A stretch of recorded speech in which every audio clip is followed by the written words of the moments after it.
And now, as I said, we have an esteemed panel. You've seen one of the faces, but there are two more. So I can click, and then you see the announced people. So first I would like to call forward Geert Luteijn from the VU, Free University of Amsterdam. I'm going to put all the information here so they know how well they should listen to you. He researches modern history of Central Europe and the Western Balkans, transitional justice and political economy.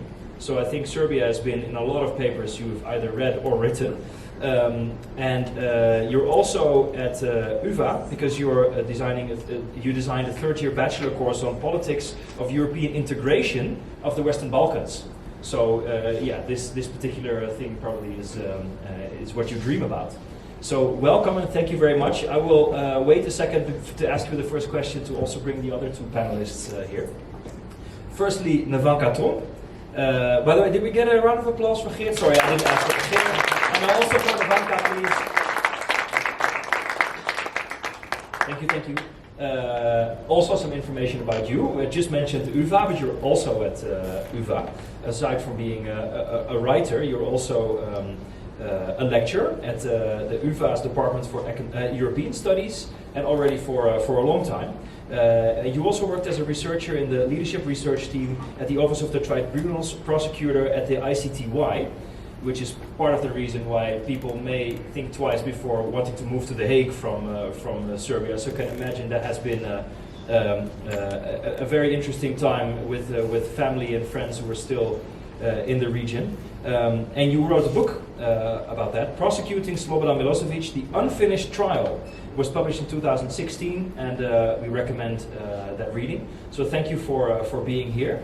And then I will call upon Thijs Reuten, under a loud round of applause, to also take the stage. You're a member of European Parliament in the S&D group. Now we see the S&D group, but that's on behalf of the PvdA, the Dutch Labour Party, of course, for I think about 2.5 years now. Yep. And in that 2.5 years, you've managed to make enemies of a lot of autocrats around the world, but you also made a lot of friends in Eastern Europe and the Western Balkans. You've organized a lot of events here in the Netherlands about the Western Balkans. Even yesterday, you're really investing in trying to feed the public opinion with some love for the region, and you are very committed to it. You're involved in foreign affairs, asylum and migration, human rights and the rule of law, and the community of values of the European Union. So you're also very much engaged with the European enlargement process in the Parliament. So here is our panel. We will have, I took a bit of time to introduce all of them because we'll have 2 full panel sessions with them. And the first panel session is going to focus on, as I said, the internal politics. So we're going to have parliamentary elections, and those parliamentary elections, of course, take place against the backdrop of a political situation, a political culture, and some history. And since that is what you also teach about, can you do like a very short version of a lecture you would give to people what they need to understand about Serbian politics to be able to look with a keen eye on next week's election? So Geert, to you first, and then we open up with the panel. Yeah, I'll try to keep it short. I think I would always go back to 2012, but I would also like to go back to 2000. Well, let's go to 2000 first. So 2000 is the year that Slobodan Milosevic lost power in Serbia. And it's the first time that we see actual democratization. Before that, there were also elections. Milosevic used elections very carefully to stay in power. And there was already what we call in political science a competitive authoritarian regime. That means that there is competition that is real. There are political parties that are competing for power, but there is not a level playing field. So not every politician has a fair chance of participating in politics the same way. So there is real competition, but it's not entirely fair. Is it what we would call an illiberal democracy nowadays? Was that the old-fashioned term for it, or is it really distinct? I see Nevenka like, no, that's not the same. So, I'm already wrong. Okay, go ahead, Geert. Explain to us, what's it like? I was not reacting. Oh, sorry, okay. I mean, they also call they also call it sometimes a hybrid regime, or somewhere in between. They could say that there was a time when we thought that it was a transition period to something else. But I think it's important to see that elections actually serve a purpose here for how the regime stays in power. It consolidates power through elections, but by manipulating them in such a way that you actually don't necessarily have them in a fair way. That actually means that you also, one of the typical strategies that you will see in elections is that there is coalition building before the elections, in which you co-opt other people that you see around. Okay, that person is actually getting some support from this community. I should take him within my party, and that way I can again build, have some new people that actually support me as well. But you still said it's competitive. Absolutely, yeah. So the outcome of this election is real, and theoretically, and it is not completely impossible. It is possible. Oh. Okay, use mine. Can you reconnect it? I think I can. This is like a mic drop. But the chord, is that a next level mic drop? Yeah. Go ahead. No, these elections are absolutely real, and the outcome actually does matter.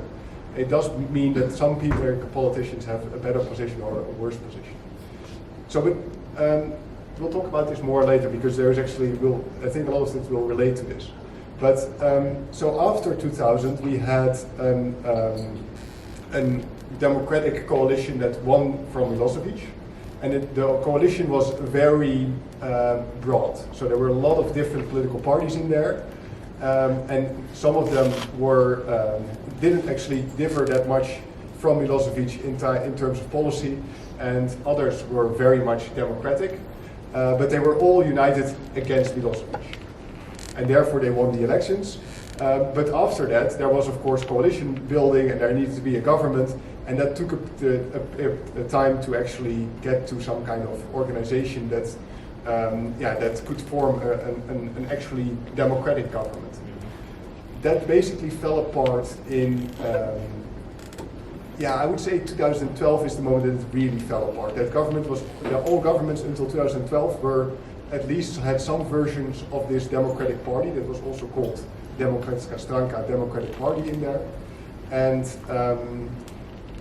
these governments were working towards European integration with an actual desire to actually become a part of the European Union. They had their pitfalls. They were definitely they were far from perfect. There was also corruption going on. But in 2012, we see that Aleksandar Vučić creates, together with, at the time, Nikolić, a new party, which is Srpska napredna stranka, the Progressive Party.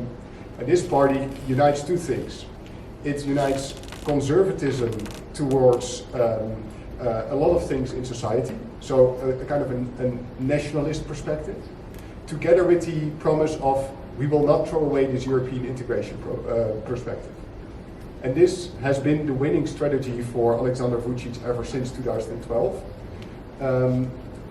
I don't personally believe that this European integration perspective that he says he actually does still want to do, that he actually means that. And that is what a lot of discussion is about. Is there an alternative to this perspective? I mean, basically after 2012, the opposition, the democratic opposition, disintegrated to the point that we in 2020, in 2 elections ago, we didn't have any real opposition. There was hardly anyone entering parliament, except for the Progressive Party and their coalition partners, the Socialist Party. And basically we have seen that there is now a new group of political leaders coming up to the scene.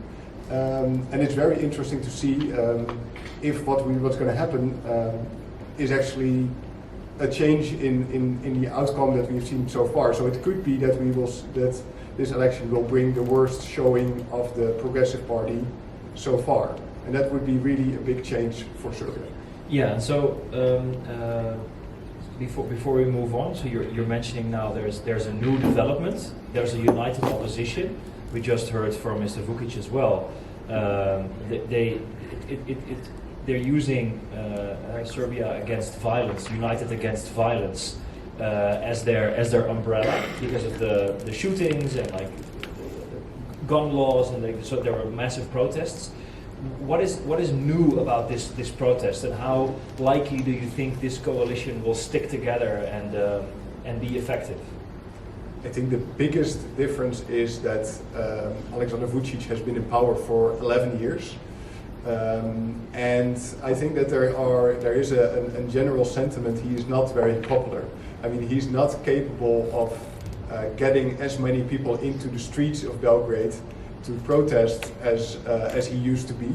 And the opposition is more united than they were, and also in a more fruitful way. I mean, the previous election they had a coalition also of opposition parties, but then you had right-wing politicians together with left-wing politicians in the same party, which made their whole message very incoherent. Mm-hmm. And this election, that seems to be different. But at the same time, we still have to see if that actually works out. Yeah, well, a lot can happen in 7 days, as we know since the 22nd of November.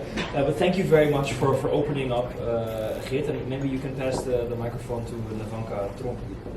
My question is, we just heard a short history, like a very short history, so thank you for that. And Geert mentioned Vučić's party, Progressive, started in 2012, but he was not a newcomer. He was already part of another party, and even before that, he was already part of the government. Can you explain something about the rise of Vučić and what made him a successful politician? Yes. Alexander Vučić, as a young man, became a member of Serbian radical party led by notorious right-winger Vojislav Šešelj, who also spent some memorable time in The Hague and is actually a convicted war criminal, but not for the crimes his paramilitaries were committing on the territory of Croatia and Bosnia. The only charge confirmed in a judgment for Vojislav Šešelj was crimes on the territory of Serbia, and Serbia was not at all. So what was he eventually found guilty for was the expulsion of Croats from a little village of Hrtkovci in Vojvodina. And his radical party published his manifesto in 1990 that basically was explaining what sort of Serbia they would aspire for, and he was one of the first political party leaders that actually had a party army, paramilitary group. And Vučić was from early stages on a member of Šešelj's radical party. What year are we talking about? Early 90s, yes. Because this manifesto was from 1990. The party was officially formed and ready to go in 91, and then the war history of this party was notorious, and Vučić at that time of the Bosnian War, for example, was saying that for every killed Serbs, there will be 1,000 Muslims killed, and this was transparent.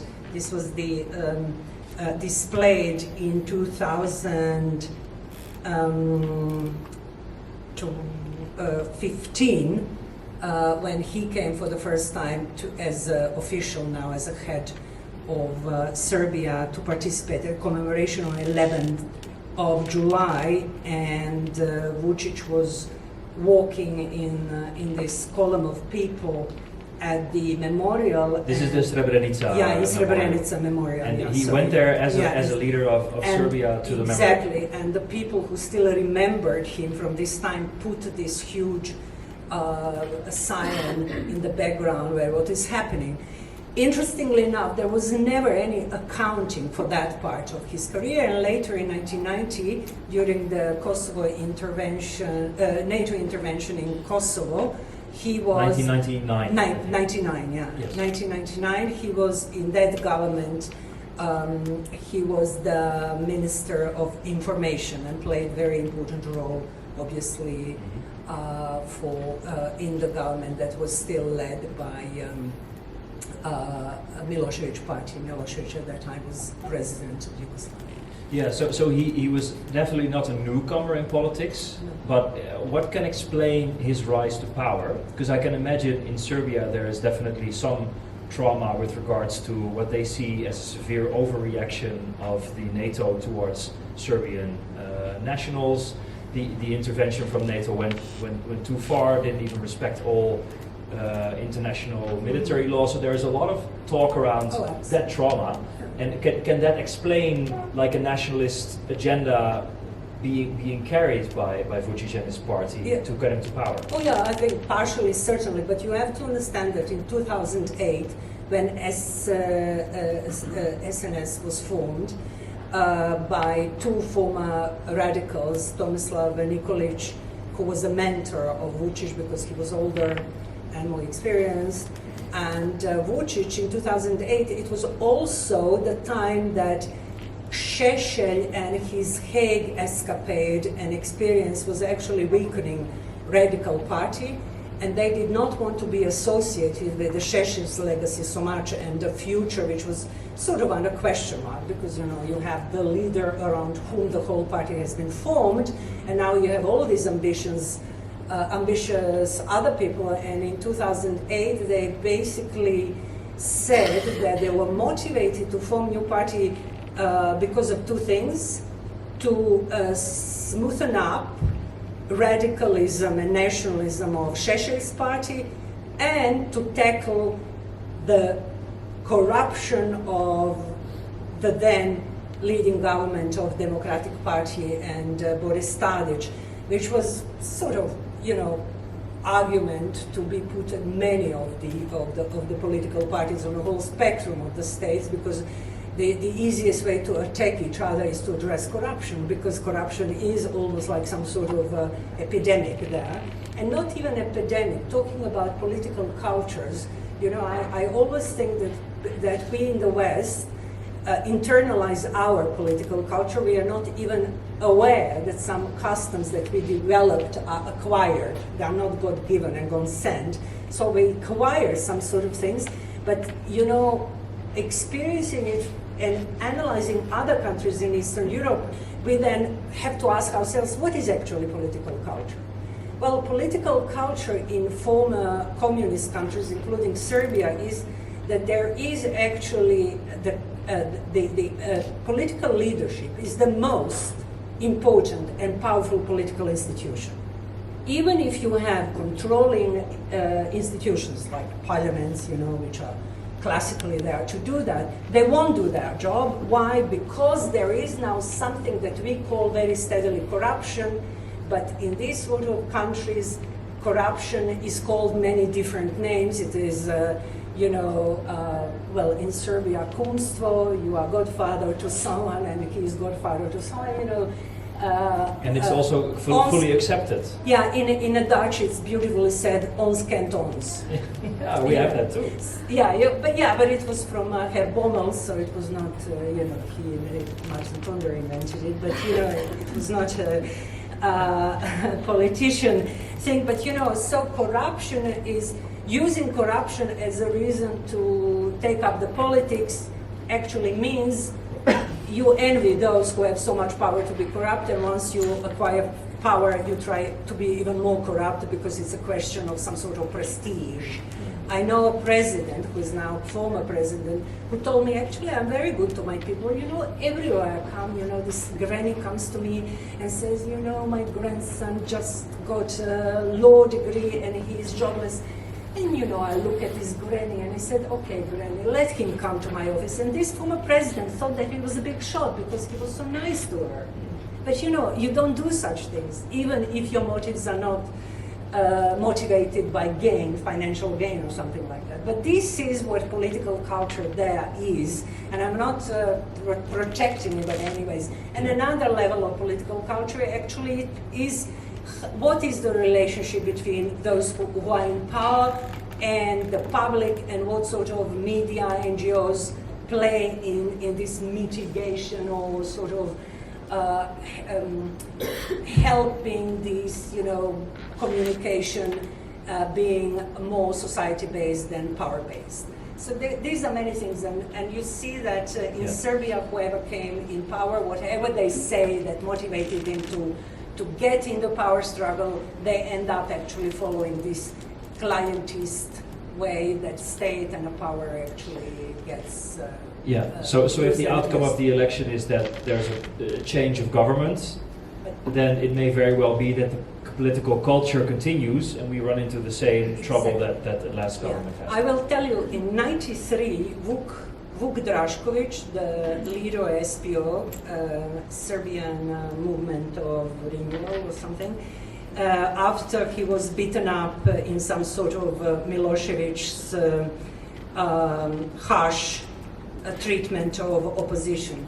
And he was speaking to huge Dutch audience, and that time, that was the hottest topic there ever was, the wars in Yugoslavia. And people asking him, look, what are your plans now? How are you going to continue power? And he said, well, I don't know what to tell you. I was in some southern Serbian city, and I gave the talk about my election program and upcoming election, and then comes this traditional, hard-working, lovely Serbian peasant, traditional national costume. And he said, oh, Mr. Drašković, I agree with everything you said. And Drašković said, oh, so I can count your vote. I said, no, I'll vote for you once you're in power.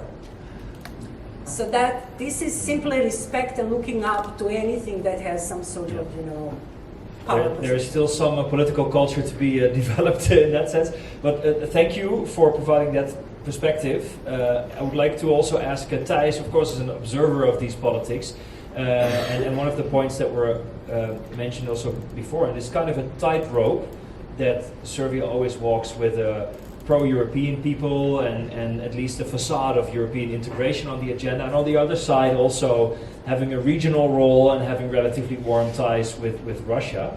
How do you see that game being played as an observer in the internal politics in Serbia as well?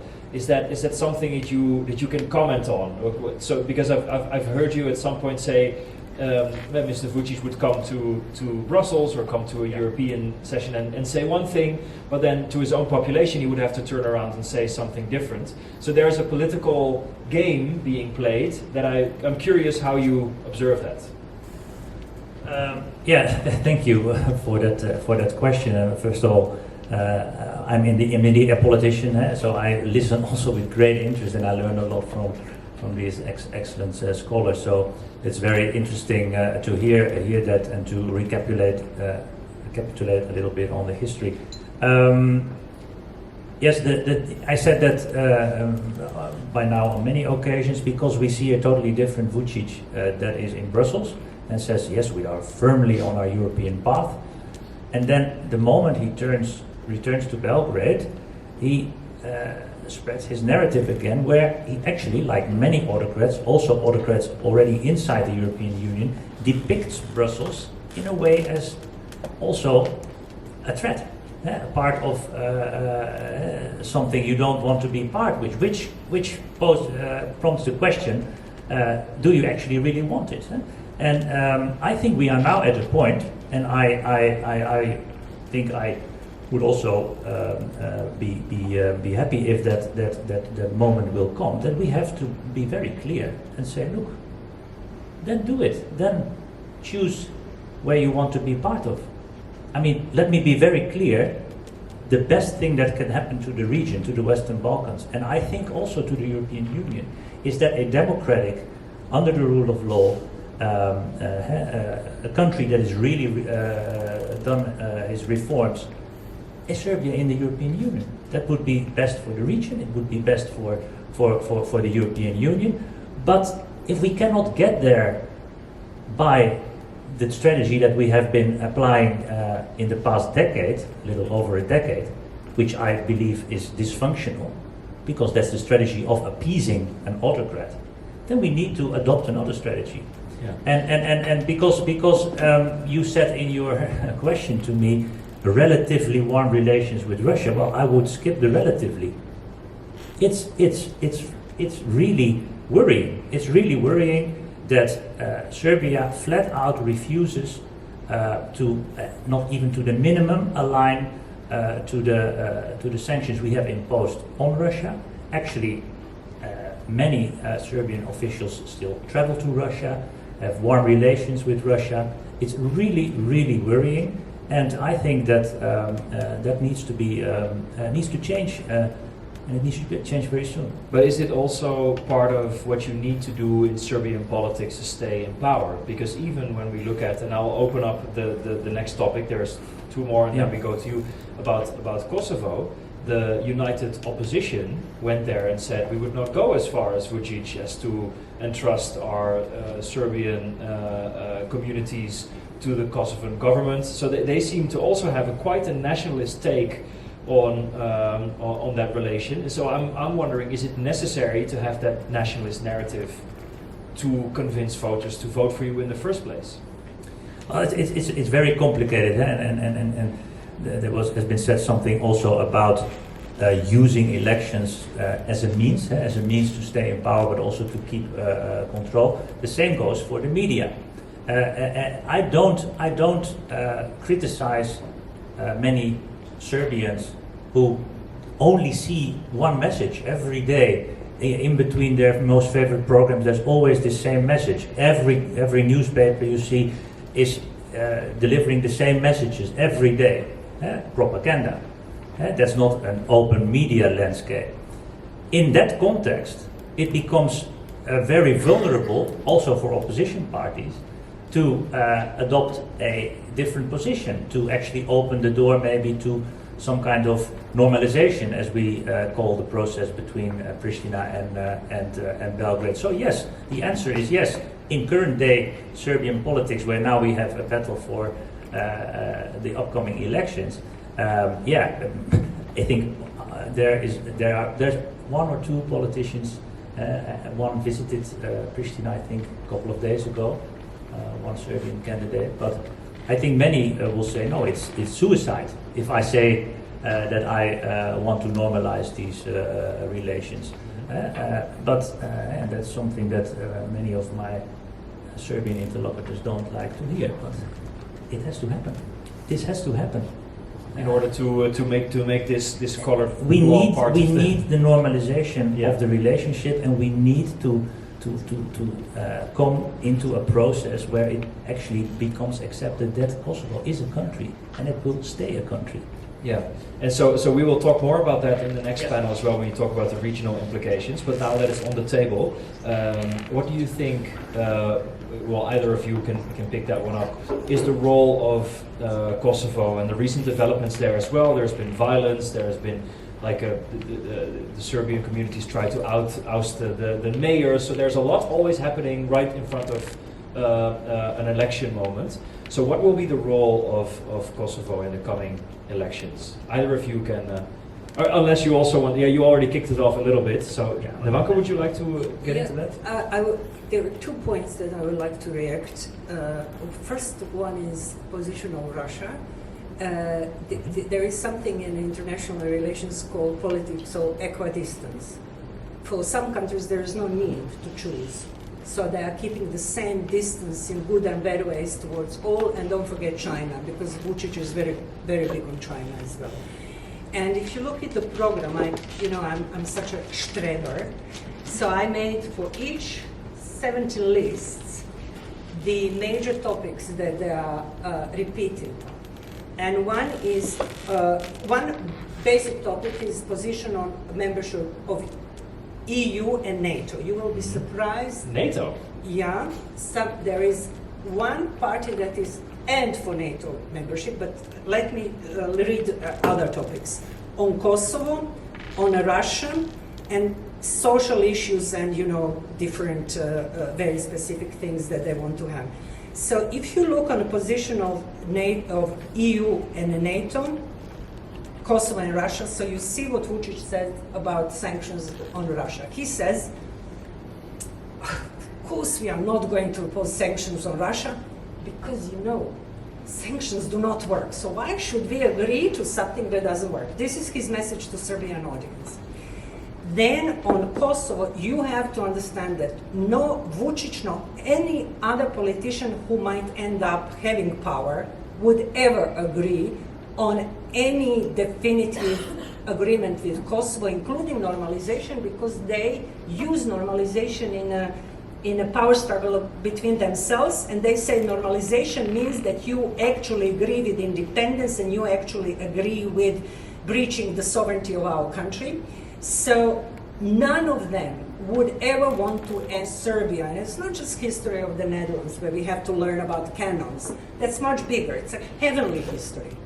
As someone who lost Kosovo. So forget about this topic when But it comes this to whole Vučić Kosovo, or any others. it only came up relatively recently as such a nationalistic thing, right? The whole Blackbirds field in Kosovo. It's like a made-up. It historical- started and went in a full circle with downfall of Milosevic. You see, when Milosevic started his career, we had conundrums saying Milosevic came in power because of the Serbs in Kosovo. He stayed in power because of the Serbs in Croatia and Bosnia and Herzegovina, but only Serbs in Serbia are going to get him down. Full circle. In his indictment also, he started in 87 with Kosovo. And he couldn't let it go, went in a in a free fall, because he could not keep his hands off Kosovo after 95. So Kosovo is beginning and the end. No politician in Serbia would want to enter the history books as the leader whose time Kosovo was actually written off And that's from all any parties. agenda. So all party programs have no normalization in the agenda. Oh, no. I said from the political parties that make very good chance Yeah. to win the power. You have several of them at the end of my list who have totally no chance to win, and they are for good relationship with Kosovo. I hope we will have more time because my list is, you know what Šešelj wants in play? He's totally radical party of Šešelj. He's totally against EU and NATO, but he wants Serbia to become a member of BRICS, and also the radical rightist parties like Dveri and what is it called?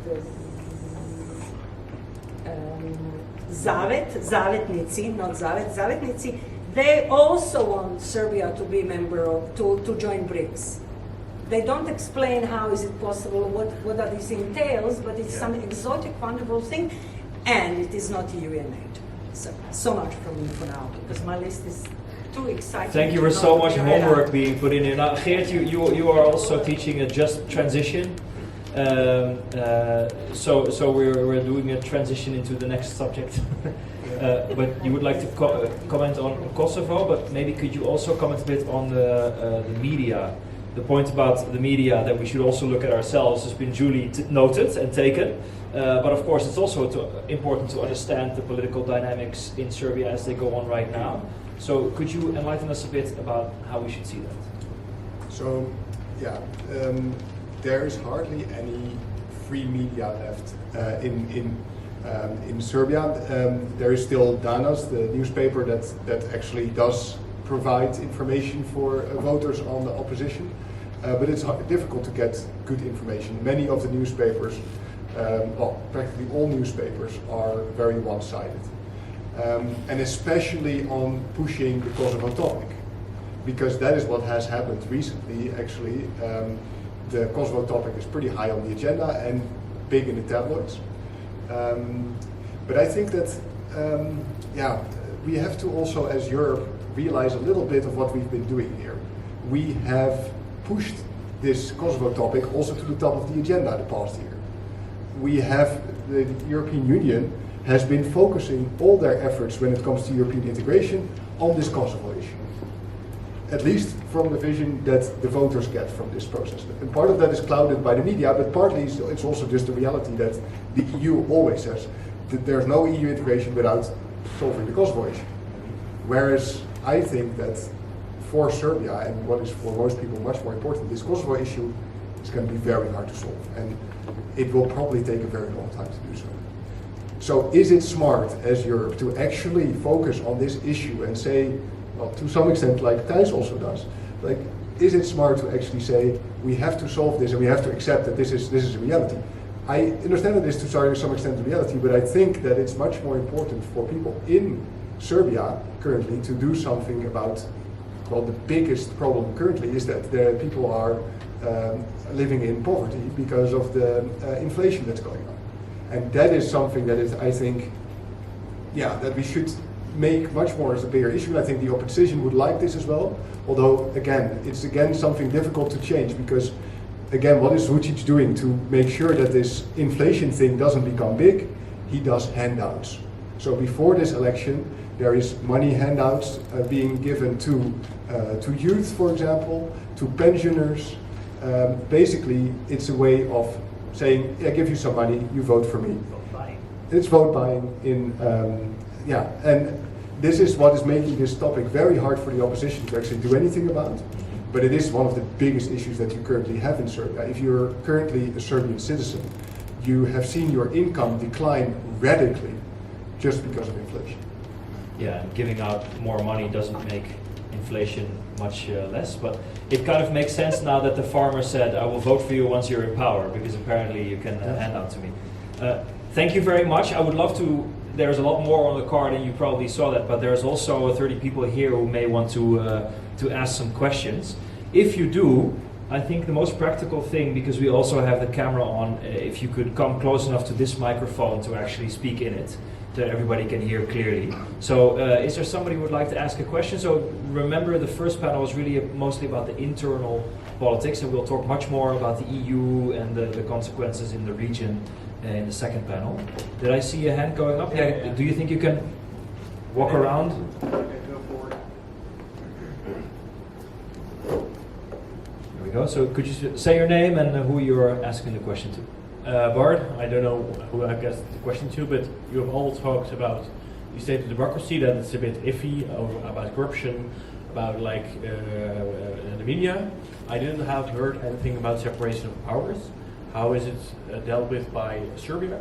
Because we have seen like in European countries like Hungary and Poland, that it is an issue that the government is like turning the wrong way for quite a while. So how is it? How is the situation of the separation of powers? And mostly regarding the legal side, so the courts, or also between government and parliament? Mostly courts, because I didn't have heard anything, but also the other ones in relation to the other two countries in comparison to. Okay, thank you, Bart. Great question. So who would like to pick that up? Everybody and nobody. Boo democracy. Just take the leadership. No, you know, it's institutions with professionals and certainly courts and judges were first obviously communist, because you can't become judges like that, although they had even to lower the age of a judge because of some shortage when this transition from communism to something else takes place. But it's very bureaucratized, you know, it's a civil servants populated populating institutions, so many of them were old communists turned into Milosevic loyals, and the courts especially were very much SPS people, Milosevic people. And but I think, you know, of course separation of power exists, but the whole issue is that whichever party is in power, it will try to affect personnel in these institutions that matter, and it will be always this political expediency that would actually enter also the courts. So if you would ask me, would I be very happy to have some criminal case against me in Serbia or some civil case, I would always say, well, it depends on which party I belong.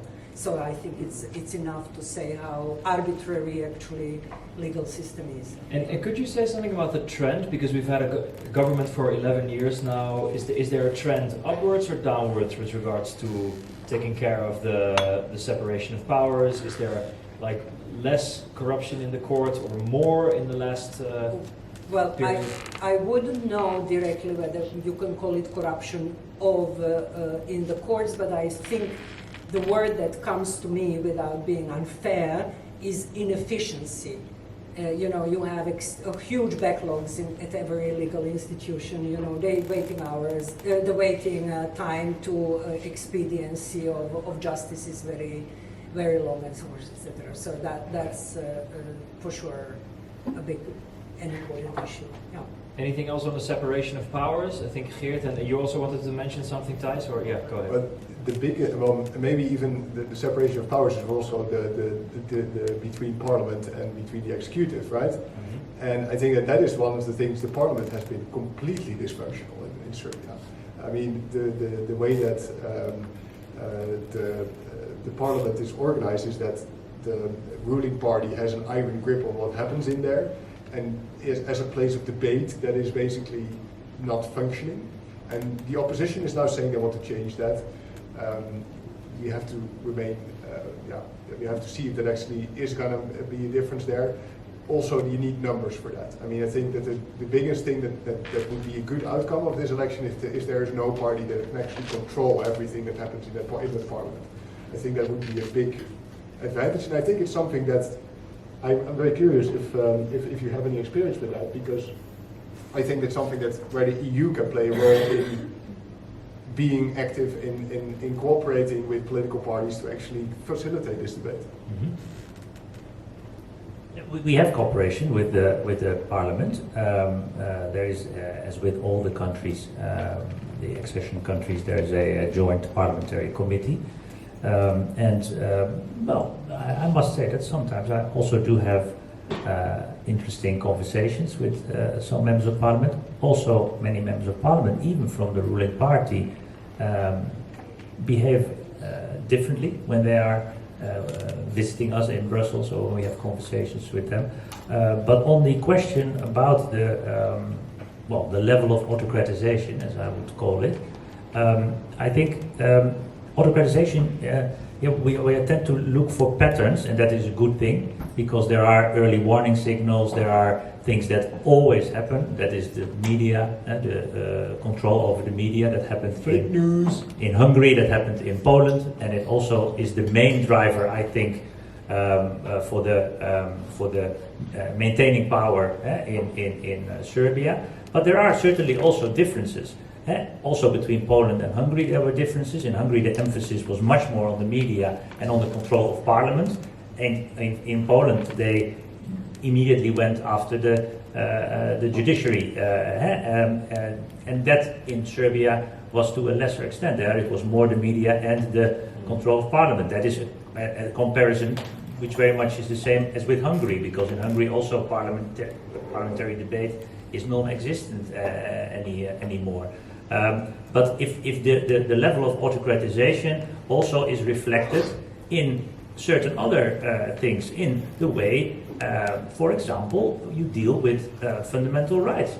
And also there are interesting similarities, so to speak, with and autocrats also learn from each other. So the way that in Belgrade the pride has been handled in many consecutive years is also a sign that it is difficult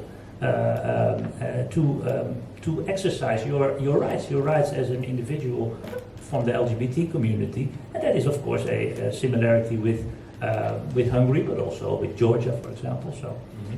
So that's the autocrat playbook. Well, I'm trying to specialize a little bit in that and to recognize the patterns, and it is that is what you have to look out for, and see the pattern, but also see the differences, and be alert also of the second and the third layer of communication, because there's always hidden messages behind what is happening. There's always provocations intended to for a certain audience. So President Vučić sometimes provokes the European Union with something he does. If we have a meeting, if there a meeting, and then something goes wrong with some meeting held in the normalization, the next day he goes to dinner with Sešel. That is a provocation. That is showing, look, I can do whatever I want. Because that is not, last couple of weeks ago, Ms. von der Leyen, President of the Commission, was in Pristina and Belgrade. and there she talked again about the normalization, which I actually agree with Geert. I also would advise both countries to focus more on their own relationship with the EU, than be busy always with that. And that is also a lesson that the EU should learn. But also when von der Leyen was visiting Belgrade, von der Leyen said what the EU thought. And he said, I'm not going to do it. And in normal situations, that would have consequences. There would be a diplomatic step, there would be some kind of consequences. But the EU always chooses to stay silent. And that, I think, is a mistake. We're again trotting a little bit into that second panel, but I saw the gentleman with his hand up. Would you mind coming here and asking your question? I forgot to raise my snake body in that case. Well, you seem perfectly capable, and you were here very early, so you definitely deserve to ask a question as well. So who are you, and who is your question to? I'm Peter van der Gaast from Amsterdam.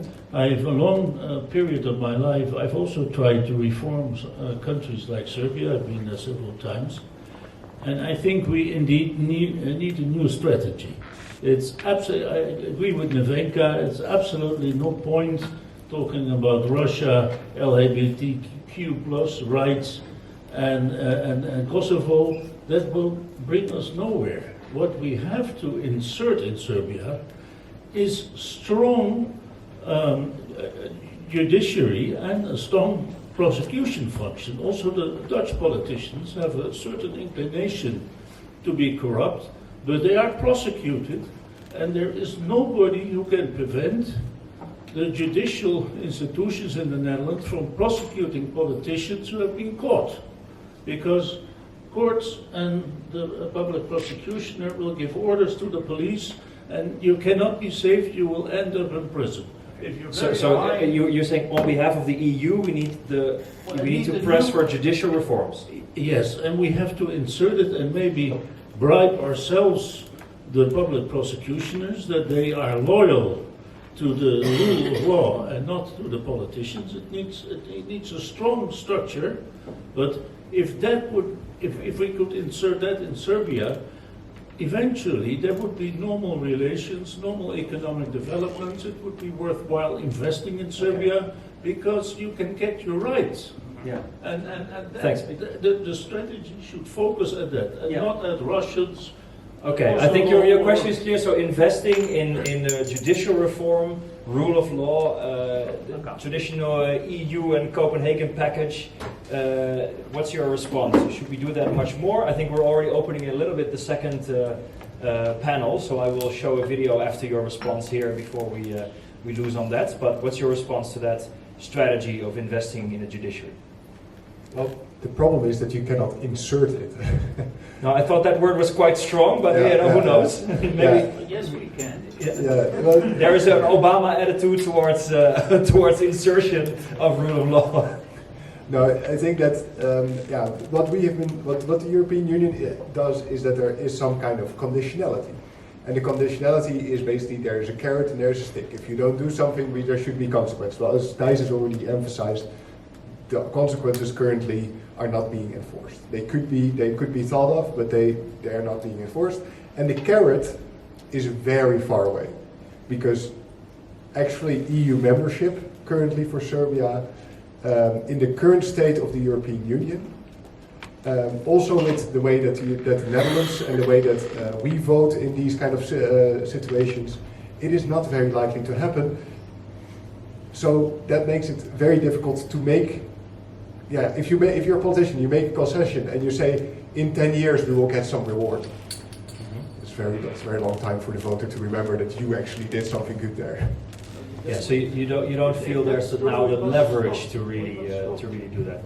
Any other response? On the prosecution, it is an interesting point made by Peter, because and of course it's difficult to insert something, but we are also spending a lot of money in Serbia, and recently we have been thinking about how we can at least expand the jurisdiction of the EPO, the European Prosecutor's Office, at least over the funds that we spend in these countries. But there's a second problem to these funds, which I for not creating misunderstandings. I am happy to spend these funds if they are spent in the right way, because it will help the countries to become closer to the European Union. But the regulation on which these funds are dispersed is very weak on conditionality. It's much weaker than the conditionality that we have nowadays internally in the European Union, but also related to other programs for spending outside the European Union. Mm-hmm. So we need to do two things. We need to improve the regulation under which we finance projects and help the countries to get closer to the European Union, and try to enhance the mandate of the European Prosecutor's Office in order that it can also prosecute on corruption with funds from the European Union. That is the minimum we can do, because it's money from our taxpayers. Yeah, so in terms of carrot and a stick, both are relatively weak, because the carrot is far away and the stick is not so strong, but there is some leverage over funds and the way we put conditionality in those funds. And on the carrots and the sticks, I mean, the money that we spend is clearly a carrot, but what do we do, for example? Vučić returns from Brussels after not signing the agreement on the normalization with Kosovo, and 3 days later Commissioner Varhelyi turns up in Belgrade with 600 million euro. That is a little bit the wrong use of the carrots and sticks. Yeah, we can count on Varhelyi to do a wrong use of European funds, yes? Lots of thoughts about it. About this. So, can you bring the microphone slightly closer? Yeah. Let's go back to corruption and criminality. Whatever a organized or less organized society do, corruption and criminality cannot be extinguished. So what do societies like Netherlands, Norway, highly developed countries do? They deal with it, tolerate it, till the level that it does not threaten stability of society. Norway has a very, very high corruption in white collar oil, producing and so forth. But it does not threaten well-being of Norwegians, because they have the highest per average salaries in the world. So sometimes I think that when we impose anti-corruption, anti-criminality measures from our Western comfortable lives, that we expect almost impossible for these societies to do. And if you put extinguishing or reducing already corruption to any of these aspiring EU member states, it's almost like you telling them, you will never become a member. You see what I mean? I'm not pro-corruption, I'm not pro-criminality, but I'm just saying this might be just too much to deal in even 10 years period of time. I think we well, this doesn't work. Sorry, Mr. Van Gaal, this doesn't work. Okay. Because we cannot hear you and she answer, and Mr. Vučić also wanted to respond. So if we have some more time after to go further into this, we will. I'm also conscious of time because we have a video and a second panel that we get to. There was almost 10 minutes specifically to this question, and Mr. Vučić wanted to go there as well. But just before I now pose the problem, so I would maybe like to give a solution. So okay. for the association to EU, and I truly believe that the path for Serbia and all non-EU countries in former communist space is actually, right one is association with EU. I have no doubt. The question is, how do we achieve it? And one of the troubles that I have, putting too high expectations and requirements, which will make association actually even farther than it is from now. So I would always suggest, like every parent does with a child who is not perfect, to concentrate on the things that this child can do very well and be extremely assertive about it. And I can give you a few examples how I think it should be, what is good thing or what not, but I don't think you need my advice. It's simply something I would like to throw in the discussion. Don't expect all these requirements to go there. So I'm extremely charmed by this newest carrot. It's a huge carrot coming from European Commission, 6 billion.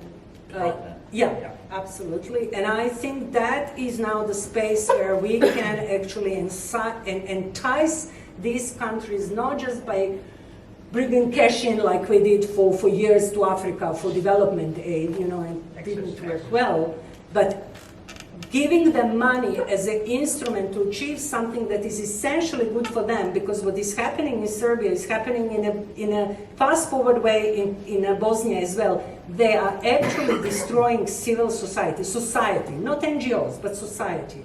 And this money can be extremely valuable actually to do something for society, and then I'm not talking just culture, but economy, hardcore economy, and so on. Yeah. So focus on positive steps and use that access to these funds. That they can Exactly. do in a short and mid-term period, and not always saying, you know, sometime maybe in 20 years' time. And people say, who cares? We will talk a little bit more about accession in a second. You raised your hand about 15 minutes ago. I hope your remark is still relevant. Would you like to stand up again, Mr. Vukic? Yes, go ahead. I just have a small intervention when I will talk about judiciary. Which is not mentioned, that in Serbia we adopted last year in January constitutional amendments in order to strengthen the judiciary, and it was also confirmed and approved on referendum. And we got a positive opinion from Venice Commission on that, and also supported by the European Commission and including Dutch government as well. So, and we still have a lot of work to adopt several more laws in order to implement these constitutional changes, but the idea is to strengthen judiciary and to change the way how judges are elected. Now they used before to elected by parliament, now they're by independent bodies, so that is the idea. Okay. Yeah, thank you very much for that addition. I think we had a whole chapter about the judiciary, so that is a rich contribution. But we also